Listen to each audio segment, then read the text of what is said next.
Buongiorno a tutti, ici Red. Aujourd'hui on se retrouve pour parler de JoJo's Bizarre Adventure, notre manga préféré. Oui, enfin une nouvelle vidéo sur JoJo après pas mal de temps. Or évidemment critique, résumé tome, etc. Donc ça fait un mois sans avoir parlé d'un personnage ou d'une thématique. Et justement aujourd'hui, on va parler de la thématique du destin. Destin. Puissance qui, selon certaines croyances, fixerait de façon irrévocable le cours des événements. Ensemble des événements qui composent la vie d'un être humain, souvent considérés comme résultant des causes distinctes de sa volonté. Le terme du destin désigne donc une force invisible qui nous lierait nous aux personnes que l'on rencontre, à tous les moments que nous avons passés, les événements heureux ou malheureux qui sont produits durant notre vie. Certaines personnes pensent que, depuis le début, tout est écrit, quelque part, que si une personne meurt par exemple, c'était le destin qui le voulait. Et ce depuis le début. On va aujourd'hui évidemment lier ce thème à ma partie préférée de JoJo's Bizarre Adventure, celle qui m'a le plus convaincu au niveau des personnages et des stands, celle qui m'a mis d'accord avec le fait que découvrir JoJo était mon destin si je puis dire, Golden Wind ou Vento Oreo. On va commencer très fort avec les deux stands les plus célèbres du manga, dont leurs pouvoirs sont encore au sein de débats houleux dans la communauté JoJo, King Crimson et Gold Experience Requiem. Peut-être que l'on fera un jour une deuxième partie concernant les autres événements liés au destin dans la partie, qui sait. Je vais donc essayer de clore le débat en vous proposant ma vision des faits concernant les deux stands et vous dire pourquoi cette fin est l'une des plus intelligentes à mon goût. Après celle de Stone Ocean bien sûr. Vous êtes prêts? C'est parti. Fighting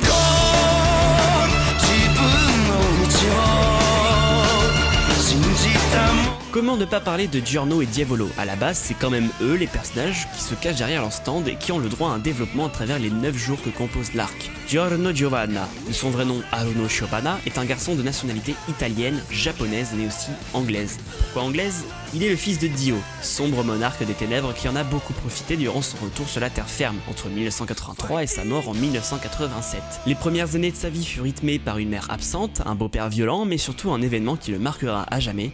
Il aida un gangster grièvement blessé, et puis plus personne ne lui a jamais causé du tort. Ainsi, on pourra trouver un symbolisme pour Giorno, il est le fils de Dio, le fils de Dieu, et est donc en résumé la représentation de Jésus. On pourra trouver en son prénom comme une représentation de la lumière du jour qui se lève, avec comme image de référence le lever de soleil sur Venise, qui sonnera à la fin du combat contre Ghiaccio. Diavolo, nom de famille inconnu, est né dans une prison où il n'y avait que des femmes 2 ans après que sa mère soit incarcérée. Sa naissance est un mystère et il a été recueilli par un prêtre d'un petit village. Alors que celui-ci faisait des travaux chez lui, il aperçut une jeune femme, la mère biologique de son fils adoptif, sous le sol de la maison. Choqué, il ne se doutait pas que Diavolo se trouvait derrière lui, et celui-ci mit le feu à tout le village avant d'être porté disparu. Mais il était bel et bien vivant, put trouver les flèches stand et donna naissance à King Crimson, afin de devenir le boss de l'organisation la plus puissante d'Italie, la Passione.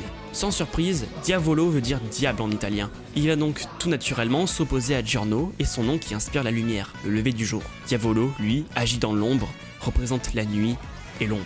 Déjà nous avons deux passés totalement différents, mais les oppositions ne s'arrêtent pas là. Giorno, durant toute la totalité de l'arc, est décrit comme une personne dotée d'un charisme sans limite. Il saura s'allier avec les bonnes personnes et gagner leur confiance, ce qui lui permettra d'aller le plus loin possible. Héritier des Joestar, il héritera des bons côtés de sa famille, souhaitant la justice pour tous. Il déteste naturellement tout ce qui est inutile pour le côté de son père, et n'hésitera pas à le faire savoir. Si on pouvait choisir 3 mots qui le décrivent, ça serait détermination, rêve, espoir. Diavolo est carrément tout l'opposé, bien qu'il réussisse à fonder une organisation puissante et fédérer beaucoup de personnes à sa cause, en réalité personne ne lui fait confiance et vice versa. C'est un personnage de l'ombre qui ne souhaite qu'une seule chose, devenir le roi parmi les rois. Seule sa petite personne compte au point qu'il se fout même de son propre sang. Il n'hésitera pas à tuer quiconque qui se met sur son chemin, peu importe ce que cette personne signifiait auparavant pour lui. On pourrait choisir 3 mots pour lui, haine, mépris, violence. Pour résumer un petit peu, Giorno est désireux de justice, empli d'espoir les gens qu'il croise, tandis que Diavolo n'inspire que crainte et haine. Et une fois trahi, le démon de l'ombre se montre forcément pour mettre fin à vos jours. Mais évidemment, on ne va pas s'arrêter là, vu que leurs stands aussi en disent long sur eux. Gold Experience est un stand courte portée assez faible physiquement par rapport à d'autres stands du type, mais qui par contre peut manipuler à la guise la vie, pour créer des animaux, des plantes ou même des parties du corps à partir d'objets inanimés, et par exemple soigner des alliés. Alors que King Crimson est un stand courte portée ultra puissant physiquement avec la capacité d'effacer le temps, en lien avec le désir d'effacer toute trace du passé de son manieur. En gros, le temps effacé se sera toujours produit, mais les personnes non préparées vivront un saut de quelques secondes qu'ils auront inévitablement oublié, tandis que Diavolo est le seul à pouvoir se mouvoir et percevoir dans le temps effacé. Giorno créé, Diavolo efface, tout jusqu'au bout des ongles semble les opposer. Mais alors que les protagonistes battent pour récupérer un précieux artefact déterminant pour la victoire d'un des deux camps, le Requiem sonne la fin du combat.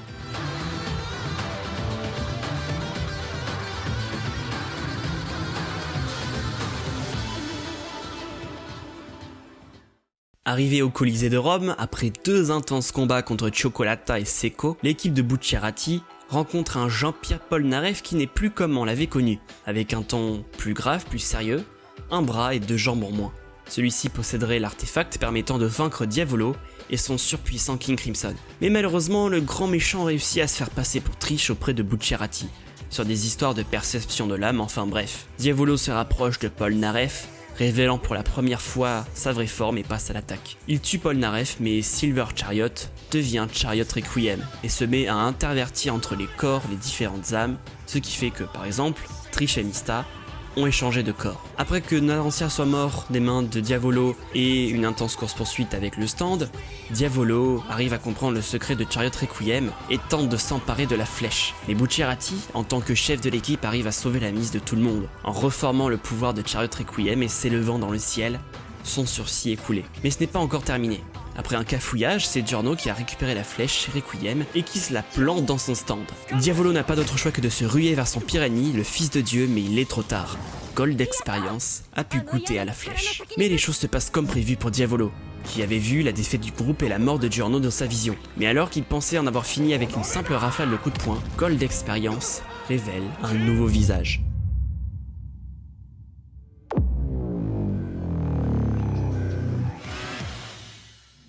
Giorno est à présent en lévitation dans le ciel, avec son nouveau Gold Experience Requiem. Il démontre une puissance extrême et Diavolo ne baisse pas les bras et efface le temps.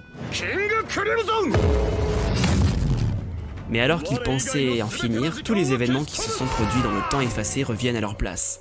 Et... voici le pouvoir de Requiem. Tout revient à sa place, comme si rien ne s'était produit. Diavolo pense que c'est impossible, que ses visions ne se trompent jamais, mais alors qu'il est immobile...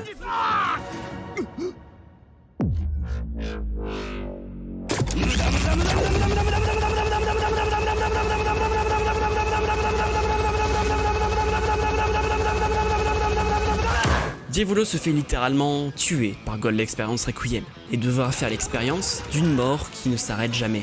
Il devra mourir, à présent, éternellement. Giorno Giovanna est la représentation de Jésus, le Fils de Dieu, et l'on peut faire un parallèle avec la prétendue mort de Jésus sur la croix et sa résurrection 3 jours plus tard. Évidemment, pour des raisons évidentes de ce scénario, Giorno n'allait pas mettre 3 jours à ressusciter quand même. Mais vient l'explication du pouvoir de Gold Experience Requiem. Que fait-il vraiment ? Laissez-moi vous expliquer mon point de vue. Tout le monde prétend que son pouvoir est véritablement le retour à zéro. Annuler n'importe quel pouvoir, peu importe l'adversaire. C'est pas totalement faux, mais je trouve cette conclusion hâtive. Laissez-moi aller plus loin dans le détail. La flèche Requiem confère des pouvoirs extraordinaires aux êtres élus. Chariot Requiem étant un exemple, mais Polnareff était trop faible pour véritablement le contrôler. Le pouvoir conféré provient de la volonté profonde du manieur. Pour Polnareff, c'était protéger cette flèche, et c'est ce que Chariot Requiem a fait. Tellement bien qu'aucun manieur n'a véritablement pu la toucher avant que l'on découvre la supercherie. Sur la base de cette théorie, qui serait même un fait, du coup le pouvoir de Gold Experience Requiem viendrait de la volonté de Giorno d'être carrément invincible. Mais c'est le mauvais chemin à prendre. Sa volonté était d'avoir le pouvoir d'anéantir et d'annuler les capacités de King Crimson, autant épitaphe que l'effacement du temps. Son pouvoir n'est pas d'annuler tous les pouvoirs, mais spécialement d'annihiler le peu d'influence qu'a le pouvoir de King Crimson sur le destin, en faisant revenir le temps en arrière et surtout en changeant le destin affiché par épitaphe.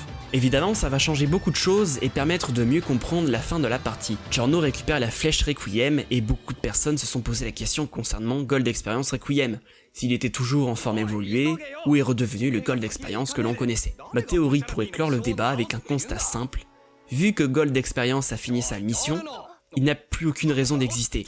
Donc la flèche est rendue telle quelle à Giorno. Gold Experience Requiem redevient Gold Experience. Ainsi, à la fin de Golden Wind, l'invincible King Crimson de Diavolo et son orgueil incommensurable est battu par un Gold Experience Requiem quasi divin. Programmé spécialement pour le battre, lui et son stand dévient à présent une infinité de morts, ne lui permettant pas d'accéder à la vérité. Giorno Giovanna, petit gangster des rues napolitaines, a battu le destin avec un pouvoir bien plus grand, relevant carrément du miracle.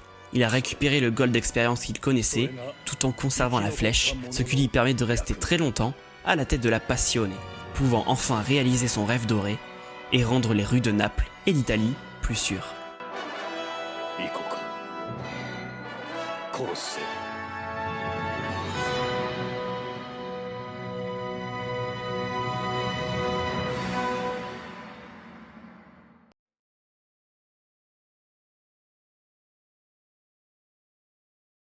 Merci d'avoir regardé la vidéo, j'ai essayé un nouveau format plus dans la théorie et j'ai vraiment kiffé écrire et réaliser tout ça. Ça change un petit peu des résumés de tomes ou des analyses de personnages. J'espère qu'en tout cas que vous avez kiffé, n'hésitez pas à le préciser en commentaire et d'ailleurs si vous êtes d'accord ou non avec ce que j'ai théorisé et que vous souhaitez me corriger ou apporter une autre analyse, n'hésitez surtout pas. Suivez-moi sur les réseaux Insta et Twitter où je poste et tweet très souvent et abonnez-vous à Red Plus pour plus de JoJo's Bizarre Adventure. C'était Red, arrivederci.